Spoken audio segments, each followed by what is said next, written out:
Alright, so this is J Consulting. Hello everyone, welcome back to J Consulting Philippines. And this is your trusted channel about BIR, SEC, and DTI compliance tutorials. So, um, a lot of you asking me about this one. No, sir, kung pwede gumawa ka ng tutorial about BIR open cases. So, ang naisip ko guys is to just simply explain what is open cases. So, sa mga new business owners dyan na nakarinig ka na ba na uy, may open case ka sa BIR. So, what does it simply mean na open cases? No? So, many taxpayers talaga na nadidiscover na lang nila na they have open cases when they are applying business closure, no, or ika-cancel na nila yung registration sa BIR, or magpapa-update ng kanilang registration, or particularly the COR. So kailangan open case muna and then clearing, and then saka i-approve yung update or for processing yung update. Or other concerns, no, bakit kayo nakaka-receive ng open cases. So normally pwede kasing ask ka lang si BIR for monitoring purposes or for closure. So without further ado, in this video, pag-uusapan natin ano nga ba ang open cases, ano yung mga common causes ng open case, and bakit kailangang nagmamatter yung pag-settle ng open cases. And next, how to check open cases and how to resolve open cases. Okay, so I just want you to encourage guys to let me stay with you up until the end of the video. So let's begin.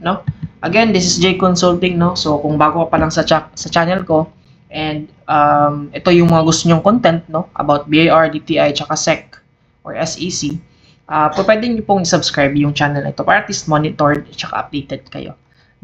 So yan po. So again, what is BIR open case?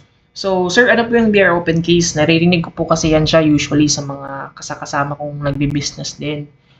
So, again, basahin natin sa inyo. Ang open case po ay isang compliance issue na nakaka-record or nare-receive ni BIR sa system nila.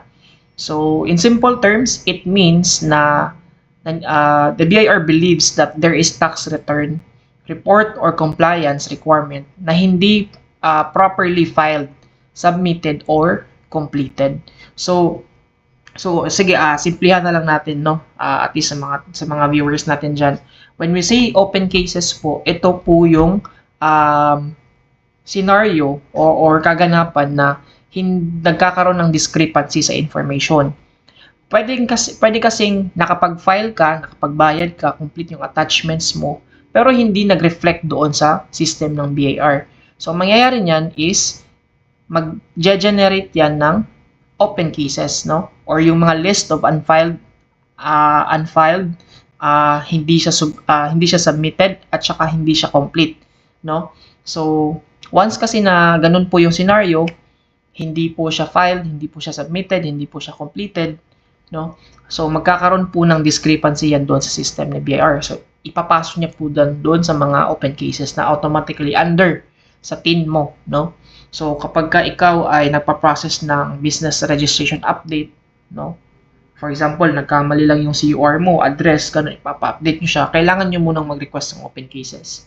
So yun siya, yun yung open case na tinatawag. So technically, it is a document na marireceive mo from BIR receiving a lot of tax returns, tax types na kailangan yung i-reconcile doon sa BIR, Usually may mga gantong instances kasi ang BIR sa system nila na hindi talaga nagtutugma. Hindi po ibig sabihin, again, ito po yung note ko sa ilalim, having an open case does not automatically mean na wala talagang filing at saka payment. Okay, so pwede kasing nag-file kayo pero zero lang, Okay yun, valid na valid yun. Pero again, pag-uusapan natin mamaya kung paano siya i-result, So again, yun lang yung idea, yung open case, So kung naka-receive ka ng open case, this is it, So tama yung hinala mo or tama yung pagkakaalam mo. Next is, ano yung mga common issues, sir, regarding sa open cases? So number 1, failure to file tax returns. Again, ang nakalagay dito, even if your business na walang income, certain tax returns may still need to be filed. If you fail to submit them, the BIR system may record an open case. Okay? So, paano nga ba pumapasok doon sa system ni BIR na hindi ka or magiging open case siya? Number one is hindi ka nakapag-file on the said deadline. For example, ang deadline ng percentage tax first quarter is on or before April 25. So, kailangan on or before April 25, nakapag-file ka na. No? Sir, for example, wala po akong operation, then okay lang, zero lang yung ilagay nyo dun. So long nag-file kayo. Ang gusto po kasi ng PIR, file and pay. So kung may babayaran kayo, then pay. Pero kung wala naman po kayong babayaran, just simply file. No? Yun lang yung hinihingi ni BIR na requirement. Kailangan mag-file ka ng returns mo. Hindi po ibig sabihin na wala kayong operation, wala kayong income, wala kayong sales, is hindi na po kayo mag-file ng tax returns ninyo. So, this is the common misconception ng mga business owners. Wala naman akong sales, wala naman akong operation, so hindi na ako mag-file. So, yun po yung mali doon. So, kapag ganun po nangyari sa inyo, papasok po doon yun, yung open case, no? Under your TIN, no? So, ganun po yung sistema. Next, anong common causes kapag ikaw po ay nag-apply ng business closure pero hindi po siya properly processed, no? So many business owners stop operating but never officially close their BIR registration, no? As a result, the BIR continues to expect tax filings. So ganun po siya, no? Unfortunately, hindi po ibig sabihin na nag-declare kayo ng sarili-sarili nyo lang. Okay, so effective, hindi na ako mag-ooperate, hindi na ako mag-close, hindi na ako mag-file ng mga taxes ko kasi hindi naman ako nag-ooperate eh. Completely close naman yung business ko. Ito din yung mas masakit, no? Kasi, for example, kapag ikaw ay may business na dati, let's say for example, mga way back 2022, may business ka, and then naghinto yung operations mo by the year 2023, tapos napag-isipan mo ulit na mag-business for the year 2026, lalabas lahat ng open cases ninyo, no? So, ang gusto ni BIR, since nagpa-register ka sa amin, you've presented a lot of documents, then make sure na kailangan din na mag-close kayo presenting the documents as well. No? So kung magpapa-close kayo ng business ninyo or you have the idea na mag-stop na ng operation or closure na talaga, then have filed some documents na for business closure. Huwag niyo pong hayaan na hindi po siya ma-close properly doon sa BIR. And another topic po about this one, ang process, no, ng business closure. Alright, so number 3, incorrect tax type registration. So if you're registered for a tax type but fail to file the corresponding returns, the system may generate open cases. So again, pinresent ko po dyan sa inyo yung mga deadlines, no? Common deadlines po under those taxpayers na percentage tax or even VAT, no? But this time, itong 2551Q, percentage tax po ito. Sample lang po, no? Ito sa kabila is income tax po ito. So, may mnemonics po ako para matandaan yung mabilis, no? MAN, no? Or MANA. So, MAN, 15. Ano po ibig sabihin yan? Yung first quarter po ng 1701, ang deadline po niyan is on or before May 15. Second quarter, on or before August 15. And then third quarter, on or before November 15. So, ang annual po niyan is on or before April 15 next year. So, ganun po yung deadlines, no? So, kailangan kapag ikaw at taxpayer or register sa business sa BIR, kailangan aware ka sa mga deadlines na ito, even if hindi ikaw yung nagpa-file ng taxes mo. No, at least man lang may brief knowledge ka, no, about sa deadlines ng mga taxes mo. Sa kabila naman is 2551Q. So, AJOJ 25, that's, sorry guys, this is April 25, apologies, no? April 25, July 25, on or before October 25, and then on or before January 25 next year, yung fourth quarter. No? So, if you want a full guide of deadlines, no, pwede nyo po akong i-email. No, isend ko po sa inyo personally yung deadlines, no, comprehensive deadlines, at least may guide na kayo. No? Again, nagkakaroon po ng causes yun kapag late po kayo nakapag-file or hindi po kayo nakapag-file. Okay? So, ganun po siya. Next is missing compliance requirements. No? Some filing require attachments, schedules, or supporting documents. Missing these may also trigger compliance issues.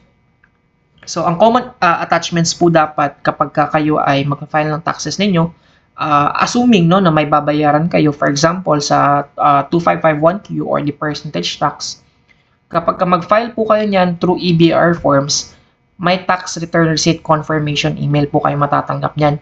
Ang tawag po sa amin yan, actually sa amin lang ata yan, I don't know sa ibang accounting firms, TRRC.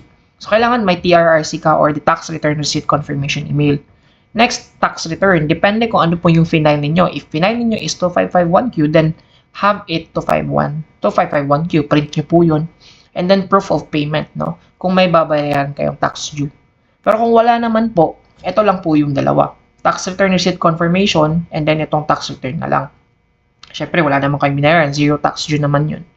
So, ganun siya. So, it applies also sa 1701Q or the income tax return quarterly or annually. So, ano po yung, bakit po nagmamatter yung pag-settle ng open cases? Hinighlight ko po dito, no? Ignoring open cases can lead to problems later on. This is very true, especially kami na nasa practice, no? Marami kaming clients na namomblema, nasashock na lang sila, and it could cost their peace of mind, no? Ang kanilang peace of mind, talagang warak na warak talaga, no? Kasi na-shock na lang sila na may natanggap na silang ang daming listahan ng kanilang open cases, no? Ano ba yung mga possible consequences if hindi siya ma-settle? Number 1, tatakbo yung penalties, surcharges, and interest. Next is delays in business closure. Problems during BIR audits and difficulties obtaining tax clearance. So, itong compromise penalties and surcharges, depende po kung may laman or may tax due yung inyong tax return, no? Per usually practice namin dyan, 0 na lang.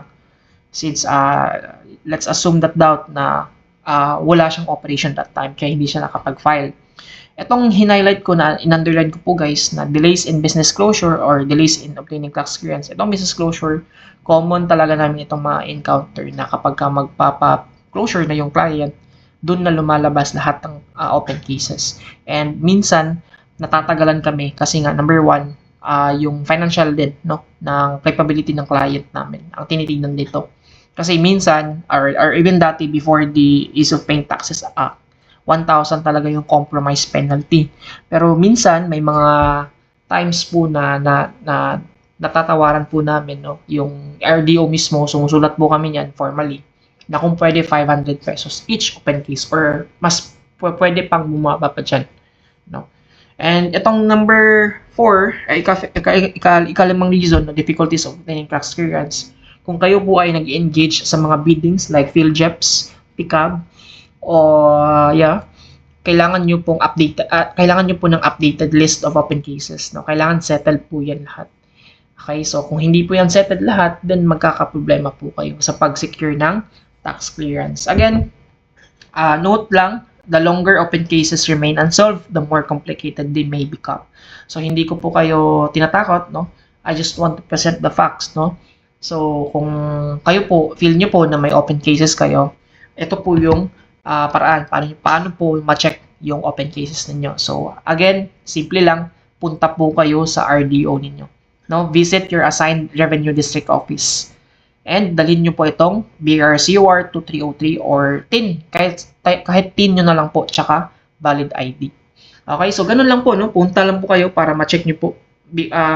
Usually, kung madaming open cases ang under sa TIN ninyo, ang gagawin ng BIR in charge niyan is tatawagan na lang kayo, papabalikin na lang kayo kapag available na or na-print na lahat, no? So pag ganun kasi ang case, usually marami, no? Maraming open case yan. Pero kung kaya lang naman antayin, so okay lang yan siya, no? So yun lang yung requirement, no? Kung kayo po ay engaged sa business and matagal na po kayong hindi nakapag-file ng mga taxes ninyo or may mga na-missed file po kayo, then i-print nyo po yung BRCOR ninyo. And then, i-present nyo po doon sa in charge. No? Tatanungin kayo niyan, anong pong purpose ninyo, ma'am, sir? Bakit po kayo magpapa-open case? So, depende sa purpose ninyo. Kung sabihin nyo, for monitoring, meaning, you just simply check if may open case ba kayo. So, ganun siya. So, monitoring. Pero kung closure na, so, yun. Ilalagay niya doon yung purpose. Okay? So, next is valid ID din. No? Then, paano siya i-resolve? Ito yung highlight dito sa ating video. So, mare-resolve lamang yan po. Number 1, i-identify natin yung specific open cases. So, for example, 2551Q, yung tax type, hindi ka nakapag-file ng second quarter, then check your ABR forms. No? Yung kung meron bang na-file. Kung wala, then file. And then, again, next is determine mo kung ano yung return or documents na nawawala. No? So, next, file the required returns kung wala talagang returns. Next, settle mo yung applicable penalties. Usually, compromise penalty is 1,000. No? And then, verify that cases have been cleared from the BRR system. So, ang ginagawa namin dito is, kapag na-identify namin na wala siyang filing, fina-file lang namin siya. Then, magbabayad kami ng 1,000 pesos sa bangko. No? Again guys, ang pag-resolve nito is over the counter. Hindi po siya pwedeng online. Kasi mas better po kasi na over the counter. Kasi usually, nagre-reflect po kaagad yan doon sa system ng BIR. No? So, ganun po siya. And again, mind you lang, kailangan complete attachment po. So, when we say complete attachment, ito po yung ibig sabihin ko. Ito. TRRC, tax return receipt confirmation email, and then tax return, and then proof of payment. So, yun po siya yung sinasabi kong complete attachments, no? So, yun siya, no? Pag-settle ng open cases. So, ang suggestion ko din dito, guys, kapag magpaparesolve na kayo ng open cases ninyo, I suggest po na kukuha po kayo ng accountant, no? Or accounting firm na mapapag-relyan ninyo ng service, no? Na talagang aalagaan kayo or siservisyon kayo ng tama, no? Hindi kayo peperahan lang, no? So, again, important reminders, kapag wala kayong sales, income, or operation, mag-file ka pa rin, utang na loob, mag-file ka pa rin, no? Zero nga lang. Okay lang yun siya, no? If ever po ongoing yung processing ng business closure ninyo, file ka lang po ng zero para hindi po siya madadagdagan doon sa open case na na-request ninyo, no? Next is protect your peace always, guys, no? Invest to those accounting firms who truly will serve you better. If hindi kaya mag-DIY, no, or do it yourself, go find some accounting firms that will help you. So, yun yung reminder ko sa inyo. Hindi na siya suggestion, guys. Reminder ko na lang yan sa inyo, no? It's up to you pa rin. Other than that, I think yun lang po yung mga concepts or ano yun, yung mga kaganapan about BR open cases. So, kung may mga tanong po kayo, feel free lang po na mag-comment down sa ating comment box, no? And then, kung gusto niyo po makahingi ng mga deadlines, no, or advices or consultations, feel free lang po na i-message yung Facebook account ko, no. So, ipopost ko po doon sa description box. Again, conclusion, understand nyo po yung compliance obligations nyo. Taxpayers po kayo. Hindi po pwedeng petiks-petiks lang, no. Kailangan aware din kayo sa mga obligations ninyo. Next, address open cases early. For a third, invest to an accountant. Kasi it could save your peace of mind. And then protect your business always. Alright, so I think that would be all for this discussion about BIR open cases. So kung may mga suggestion po kayo na contents or topics, no, pwede po kayong mag-suggest sa comment section natin. So yeah, guys, thank you so much for watching. This is J Consulting again. Thank you guys for subscribing to my channel, no. I-claim na natin yan. So, subscribe ka na and have it be updated sa ating mga kaganapan. That would be all, guys. Thank you so much. Bye!